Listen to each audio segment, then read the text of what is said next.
Villager's daughter sent to prison. Another 79 homes are approved to be built in Wildwood. Homes in the villages out of compliance. New fire station to be built down by the village of Finney. Helping Hands. Do you know what that is? Man gets arrested at city fire with his no trespassing order in his pocket. A villager attacks church officials. Villagers are ordered to remove rock landscaping. This and more. Stay tuned.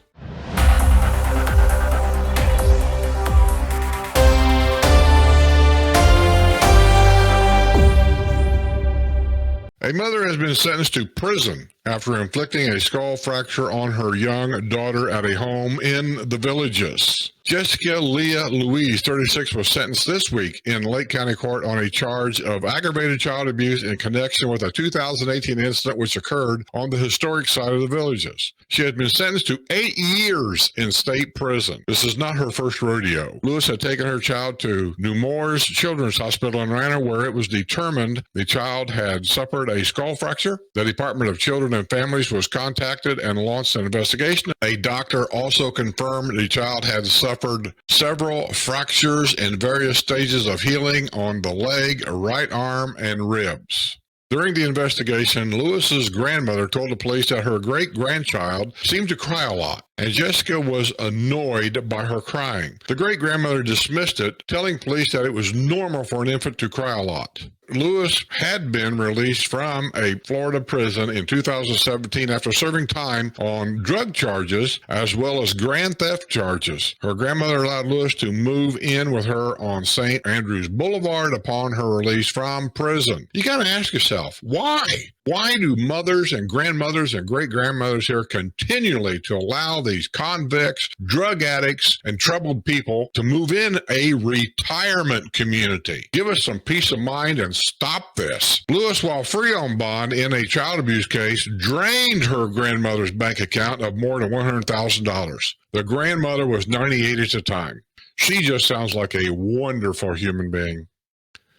Another 79 homes may be headed for the Triumph South subdivision located several hundred feet south of County Road 462 near County Road 127. Wildwood Special Magistrate Lindsay C.T. Holt Tuesday recommended approval by the City Commission of a plat for the subdivision second phase, which calls for 79 homes on about 19 acres. The second phase will build next to the 128 home first phase approved 3 years ago. Although the subdivision is touted as workforce housing, Mayor Ed Wolf cast the only vote against the 46-acre first phase due to his concerns over 5-foot setbacks designed to make home prices more affordable. At that time, Wolf said the small lots will not be enough space for 2-income working families to store boats and additional vehicles. Well, just don't allow it. That's part of the rule. You can't store boats and vehicles or recreational vehicles here. We can't here. We have to take them to storage lot. What's the problem? Lot width is 50 feet. 1- and 2-story homes range from 1,498 to 2,605 square feet with 3 bedrooms and 2 bathrooms. The current starting price is $291,990. Amenities include granite countertops, stainless steel appliances, and a smart home system. The development is without sidewalks and has less expensive roads.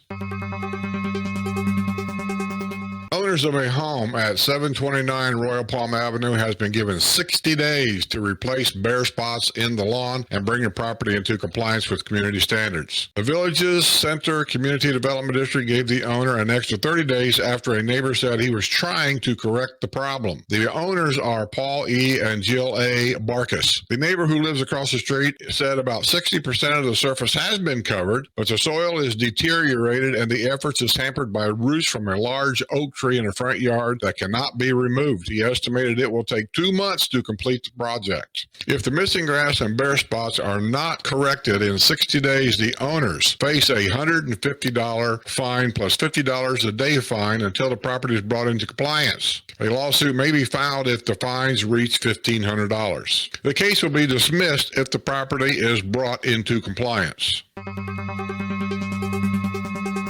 A new fire station is headed to the village of Finney. At a meeting of the Wildwood Planning and Zoning Board, Special Magistrate Lindsay C.T. Holt Tuesday recommended approval by the City Commission of a zoning change from residential to institutional for about an acre of land at Warm Springs Avenue and County Road 509 near the community of Adamsville. The zoning change would allow construction of a 9,000 square foot fire station that would serve the growing residential area on both sides of Warm Springs Avenue. A site plan is required and will provide details about the station.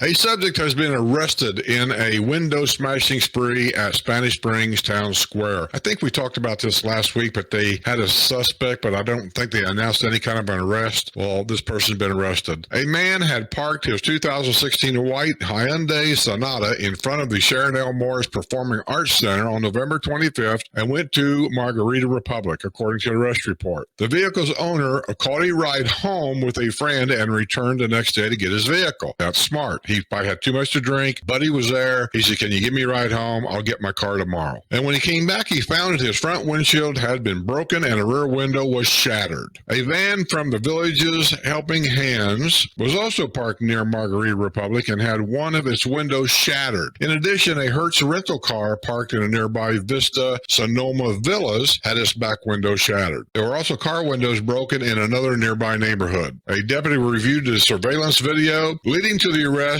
this past week of 41-year-old Ronnie Phillips of Lady Lake. He is facing multiple charges of criminal damage to property. Phillips has a long criminal history, which includes the theft of knives and boots this year from Sportsman's Warehouse in Lady Lake. Phillips had been arrested last year after he broke into a home in Lady Lake, and the homeowner armed himself with a knife. I remember that. Seems to me the homeowner kind of beat the out of this guy and held him there for the police. He looks fairly, as my mother would put it, he looks unkept. You leave me your comments what you think, because you already know what I think about this mess. Comment about they had the Helping Hands van was broken. If you don't know what Helping Hands is, it's in the back of the Spanish Springs Town Square.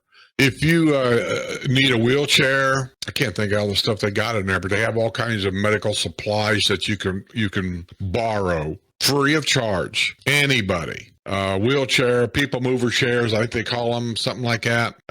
We got a wheelchair from Phil B. He had one, and he loaned it to us. Thank you, Phil, when she broke her leg. And they have, I don't know what you call it, a people mover chair, something like that. They're smaller wheels. They're a little tighter. They're waterproof. And you can use these chairs to, like, put a patient in the shower.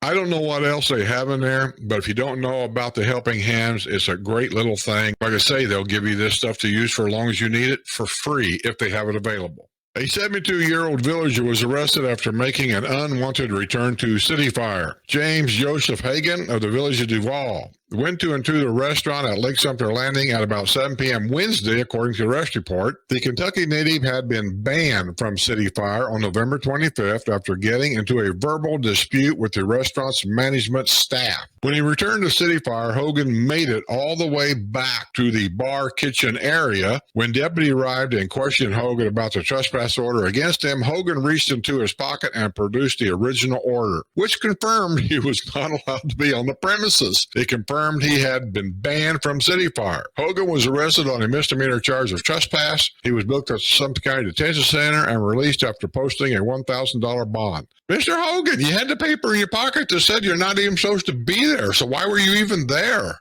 Nothing like providing evidence against yourself. A villager was arrested after an alleged altercation over his dissatisfaction over the quality of furniture purchased through Craigslist. Raymond Belden, 56, of 5898 McCraney Terrace in the village of Cason Hammock, was unhappy with the quality of furniture delivered to his home, according to the arrest report from the Wildwood Police Department. Belden was so upset, he seized the dolly that had been used to haul the furniture into his home. The person who delivered the furniture attempted to take back the dolly, but Belden, who stands 6'2" tall and weighs 220 pounds, grabbed her by the arms and pushed her back. A witness verified the woman's account and what had transpired. Belden was arrested on a charge of battery. He was booked at the Sumter County Detention Center and released after posting a $500 bond. A 7-day notice to remove a fallen tree from a home on the historic site of the village is issued Wednesday by the Village Center Community Development District after the property was found in violation of community standards. The owner of 923 St. Andrews Boulevard is deceased, and ownership is listed as the Hazel L. Kabuta Estates. Her son, Paul Kabuta, has a long criminal history. The property came before the board on October 12 for overgrown trees and weeds, and a December 5 inspection found that it remained out of compliance due to a tree. Utilities have been cut off, with a balance due, and property taxes were paid through 2021. If the tree is not removed within 7 days, fines of $150 plus $50 a day will be levied. Just from past history, I'll just say, good luck on collecting that. The case will be closed if the tree is removed within a week. The trustee is responsible for arranging an inspection to confirm compliance. If the fines reach $1,500, the case may be referred to district council to file a lawsuit or seek an injunction. The district also will seek reimbursement for all attorney fees, costs, and expenses related to the case. A villager is back in jail after an alleged attack on elderly local church officials. Are you kidding me? Douglas Keith Musey, 74, of the village of St. Charles, was being held without bond at the Marion County Jail. He was booked there earlier Tuesday morning on a warrant charging him with failure to appear in a court to answer to a felony charge of battery. The charge stems from an altercation in October at the Trinity Lutheran Church in Summerfield. The 80-year-old president of the church said that Massey had grabbed him by the throat, choked him during an event where food was being prepared in the church kitchen, according to the arrest report. Massey, who stands 6 foot 2 inches tall, weighs 260 pounds, went on to grab an 82-year-old senior pastor and put him in a headlock. Busey then punched the senior pastor in the face. During the altercation, the clergyman's glasses were broken. The incident was captured on a church surveillance system, and there was a witness. The report indicated Musey left the church with his wife. When a deputy attempted to contact Musey for a statement, Musey was unresponsive. He was arrested on a warrant later that month by Sumter County Sheriff's deputies. However, when he skipped the mandatory court date, another warrant was issued for his arrest. I don't know what to say about some of these people. More than $25,000 in fines have added up at a home in the Villages with an abandoned car in the driveway. The home at 2016 Cordero Court in the village of Santo Domingo was the subject of another public hearing Friday morning at Savannah Center. It was the subject of a public hearing more than a year ago. Frustration is focused on the car, which has an expired license plate. It's been there for well over a year. There also appears to be mold growing on the home and the driveway. The district is already maintaining the lawn. This driveway looks like a pigsty, says Supervisor Jim Conte. CDD2 Chairman Bart Zollner and others were more concerned about the abandoned car because the board has no power to do anything about that vehicle. What can we do about the abandoned vehicle? Nothing, Zollner said. The home was purchased for $95,300 in 1998 by John and Helen Fuller. Community Standards is not clear whether they are still alive. No one is living at the home. Neighbors are fed up with an abandoned home in the Villages with dead owners and a HUD mortgage.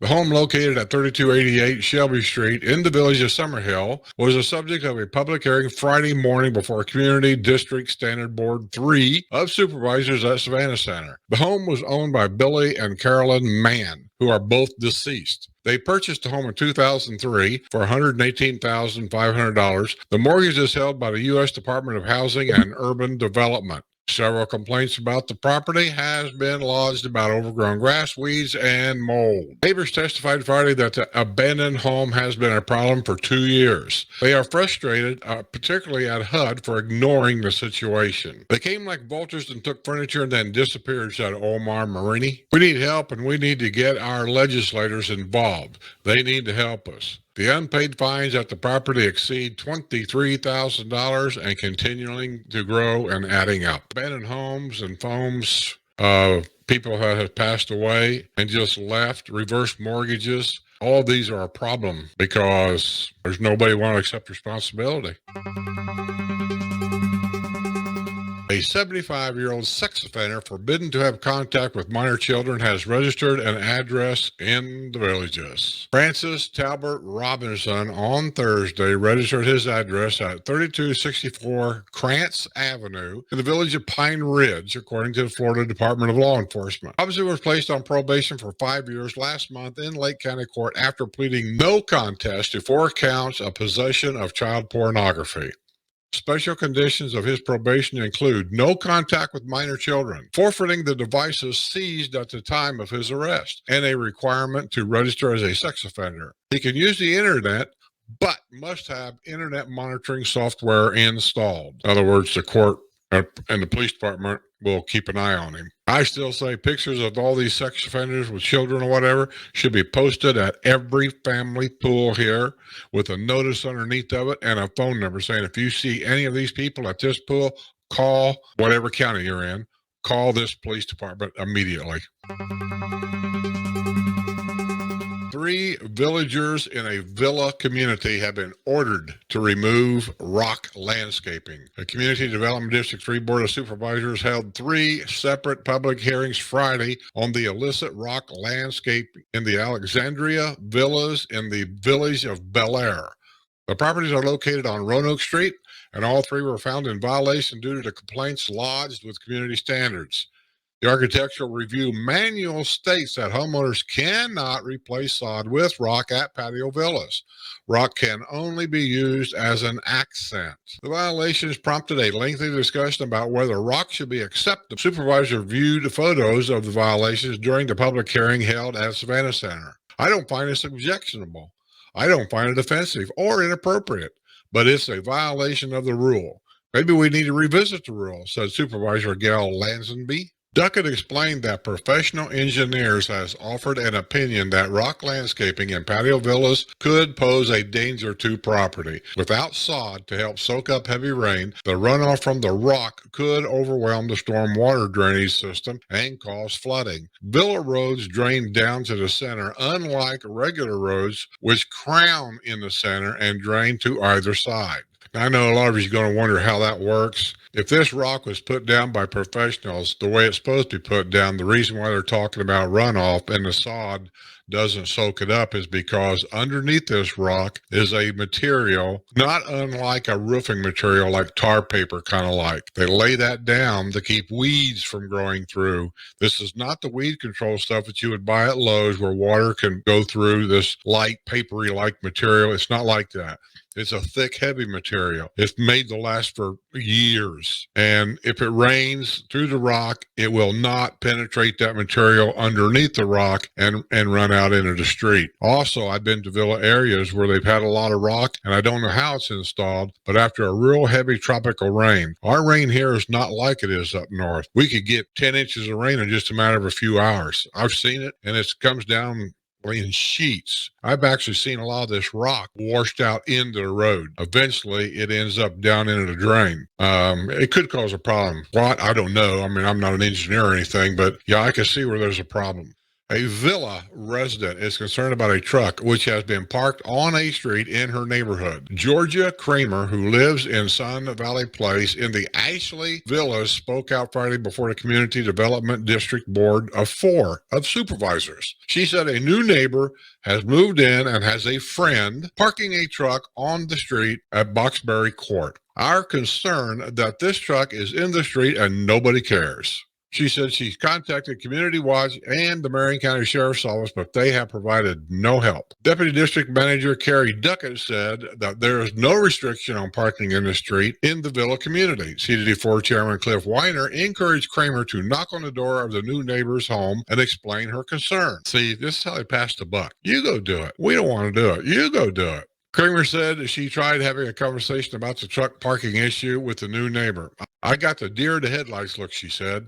I will tell you, in villa neighborhoods, first of all, the roads are narrower in a villa neighborhood than they are, say, on a normal road. So if somebody parks in a road, literally over half the road, if just at least half of the road is blocked. And to me, it's not fair to ask somebody to drive on the wrong side of the road to get around somebody that's parked in the middle of the road. But apparently there's no law about it. There's no rule about it. But I do know this. Now, you can take this to the bank. You cannot park in a road if in any way you detour that road or block that road from an emergency vehicle from going down that road without asking you to move. That is against Florida law. So if you have a neighbor parked on one side of the street and some dummy on the other side of the street decides to park next to you, a fire truck would not be able to drive between those cars to get to a fire at the end of the street, let's say. That's against the law. And that can be enforced. That's all I really know. But really, if you have any thoughts for your neighbors in the community,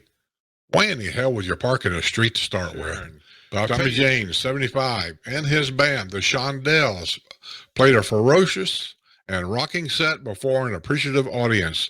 These villagers were not only dancing in the aisles, but also offering standing ovations. The Villages is a special place, James said from the stage, because you people know how to rock.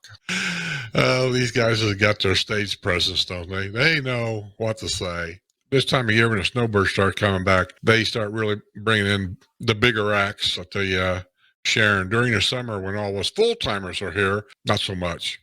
Wildwood leaders are hailing the announcement of the widening of US 301 to 4 lanes. City Manager Jason McHugh announced at Monday morning's Wildwood Commission meeting that the widening of US 301 from State Road 44 to County Road 470 south of Coleman is now in the planning stages. The Florida Department of Transportation announced the project is in tentative work program. Public hearing report released in November. The report indicated that acquisition of right-of-way for the widening project will begin in 2024.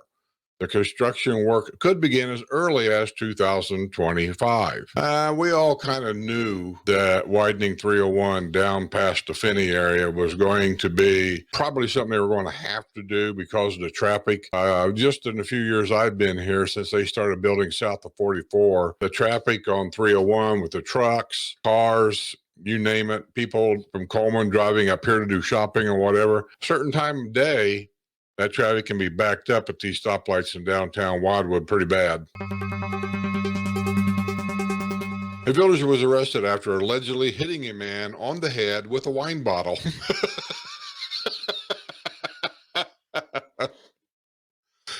Oh, man, that had to hurt. Kathleen Linhart Mernon, 74, of the village of Rio Grande, was arrested Friday afternoon on a felony charge of battery on a person over the age of 65, according to the arrest report. The 79-year-old victim said he had been in a verbal altercation with Linhart Mernon when he felt something hit him on top of the head. I bet you did. He said he believed the native New Yorker hit him with a wine bottle. Damn New Yorkers, they're always up to something, ain't they? She was taken into custody and booked at the Sumter County Detention Center. She was released after posting a $2,000 bond. Oh, God. All I got to say is, ouch. Okay, I think I read earlier about DeLuna's gate being a little precarious. I wouldn't say it's dangerous, but it's precarious. Apparently, here's a report that apparently they're going to change things. When Sue and I were down at DeLuna doing some video, we did notice that when we went in, we're a little closer to the gate there than what we are here in my area anyway, and probably most places. But other than that, I didn't really notice that much. But anyway, the village of DeLuna visitor and resident gate arms will be receiving maintenance and have transitioned back to construction mode. That means they'll be open all the time. The gatehouse will remain open and staffed with an attendant during this time. Those traveling through the gates are asked to pay attention. They won't. To the flow of merging traffic and use caution when approaching. That means put your cell phones down while you're driving your car. They won't. The action comes after numerous residents have complained about the functionality of the gate and have called it an accident waiting to happen. This is because that's a new area. It's still under the developer's control. So when there's a serious safety issue like that, which I assume they think it's a safety issue, and it might be, the developer just has to make a phone call to the contractor he hires to put them things in, say fix it, and it's going to get fixed. Richard Donaldson got his second hole-in-one Saturday at hole number 1 at Okeechobee Executive Golf Course. He used an 8-iron. Way to go, Richard. Way to go. Like I always say, beer's on you. To the editor. Any and all workers in the village of Marsh Bend use the single bathroom at the Cattail swimming pool. If we go to that pool, there is a constant stream of mostly male workers using the bathroom. Wish there could be a bathroom for the workers that isn't at the pool. Just a suggestion that's sent in by Macaulay Lee from the village of Marsh Bend. Well, Macaulay, there are many bathrooms here that's open to the public. Where your swimming pool is not one of them. I've been harping on this forever. Where your adult pool is and where your family pools are not public restrooms. They're for residents and their guests only. Want me to tell you where the public restrooms are at? Because apparently these contractors don't seem to know or they don't care. Regional rec centers are open to the public. They got public restrooms, usually next to a tennis court or a pickleball court. There's bathhouses there. Those are open to the public. Any and all country clubs here in the villages, the restrooms are open to the public. Why? Because the country clubs are open to the public. Go to any square, and there's public restrooms in the square scattered around. All of them are open to the public. And there's many, many more. But they are not supposed to be in your swimming pool. And Rohan's company won't do anything about it. They just point the finger the other way. They just don't seem to really care one way or the other. But we keep paying to keep them clean, and we keep paying to make sure everything's fixed, make sure the waters ain't leaking, I guess, so the contractors can go in there with chemicals on their boots and track it through a barefoot area and dirty them up. Thanks, John. Great job, buddy. To the editor, the situation at DeLuna is not unique at all. Northbound Morris at 466 is a good example. Oh, I was a gate guard there several times. Got to be the worst gate in all the villages. All right, let me read on here. I'll shut up. The bigger issue is the broken or missing gate arms with a stop sign that very few drivers obey. The changeover in gate arm repair companies must have been unplanned because I would have expected the villages to have had this transition coordinated better. Way too many gate arms were not working. And at the start of snowbird season as well. That's sent in by George Graham, the village of Buttonwood. Well, George, I got to tell you, I'll play dumb on this one. I didn't realize we changed companies for gate arm repair. I think what you're referring to, a new company, is that they're changing the electronic system at all the gates to a different system. Where we scan our cards to make the resident gate open up. They're changing that system for several reasons. But one of the main reasons is there's outsiders that really don't even live here, I don't think. They've made copies of the scan code, however it works, to open a gate arm, and he's been selling them to willy-nilly anybody. And I think this new system is supposed to help stop a lot of that. But that has nothing to do with the gate arms. Now, why they're down, I don't know. Ours was down for a couple of days, too. So they might be taking them down to work on them to get this new electrical system wired up or something. I don't know. They'll get around to it. They'll get it. Just be careful when you go by the gate guard, because remember, everybody, even you visitors, there's a golf cart crossing right there by them guard shacks. That's really what them gate arms protect, is them golf carts going across there. And so just don't go through there doing 30 miles an hour. Somebody's going to get hurt if you do. To the editor, whoever thought putting all rock instead of natural gas and plants in their yard was a good thing has mush for brains. All little yard you have is area you can walk on, putter around in, and use. Putting rock, gravel, impervious substances of all sorts simply removes unusable land for your home site. Yeah, I wouldn't say that. You can't walk on it. Well, you can. I understand what you're trying to say there. It's uncomfortable, but anyway, you can't walk on it. Your dog can't walk on it. In the summer sun here in Central Florida, the reflected heat off the rock is harsh. It is. It scorches your eyes. Scorches? Come on now. Increases the heat around your house and forces you to stay inside since you can't go out there. Come on now. I think you're getting a little stretchy there. We shot for a courtyard villa recently and didn't buy one on the golf course that was otherwise perfect because they had rocked the entire backyard. The beautiful green golf course view was upstaged by this horrible gravel backyard. The cost to remove the stuff was more than what the owner paid to have it put in. We moved on, and that villa sat on the market for much longer than it should have. what you save in the little bit of water to keep the grass growing and the minuscule amount it costs to have it trimmed is nothing to the amount you lose in the degradation of your home's value. Fools save pennies, wise people save thousands. I understand what you're saying, and I kind of agree with most of what you're saying. But the idea of the rock is one. 99% of the people that put their whole yard in rock like that is they're snowbirds, and they don't want to pay somebody to water their grass or mow their grass, and they don't want to pay to have it watered. Not just the water, really. It's just that sometimes water heads break. Lawnmower guys that mow your grass cut them off. And if they don't catch it right away, your water bill could literally run up to hundreds of dollars because it just runs. I don't like to look at all. If I wanted to have something that looked like the desert, I would move to the desert. I like the idea of having a little bit of grass, but I mean, it is a nice place for pets to take a little squirt when they want to, and it doesn't bother them. But when you talk about things like it makes things so hot you have to stay inside, come on now. I've been in the villages for quite a while, and I have never seen a place like that. It does not get any hotter than a parking lot at a shopping center that's got asphalt, and that gets hot. To the editor, my issue is with all cars in the squares, which makes it difficult to find a parking place with a golf cart in a golf cart community. My suggestion is only handicapped cars should be able to park in the square. However, not to restrict their travel through the square or even to drop off passengers, but only cars and handicapped cars should be allowed to park in the square. That would make a whole lot of us much happier. That's sent in by Vincent Federa, the village of Bonnybrook.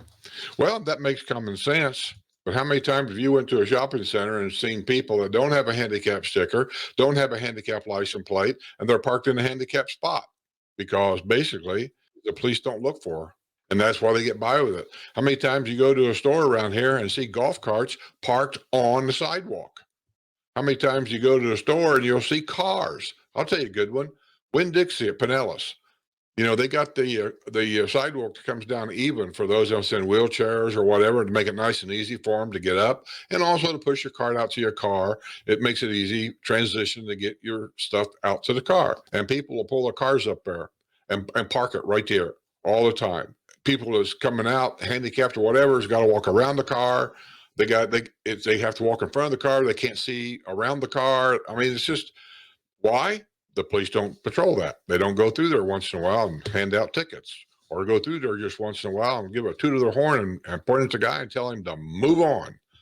They just don't do it. As long as they don't do it, especially during snowbird season, that just gets worse and worse and worse. I've always heard the excuse as well, it's private property and they really can't patrol private property and all this and that. I don't know if that's true or not, or if that's just something somebody made up. Because I guarantee you, if somebody goes in there and robs a place, they'll come in there. So if somebody's breaking a law by blocking a fire lane, you can't go in there, or they just don't want to go in there. I don't know. But it's been kind of a pet peeve of mine too. But anyway, it is what it is. That being said, I think this is going to be the news this month, and I hope you enjoyed it. Don't leave your keys in the golf cart.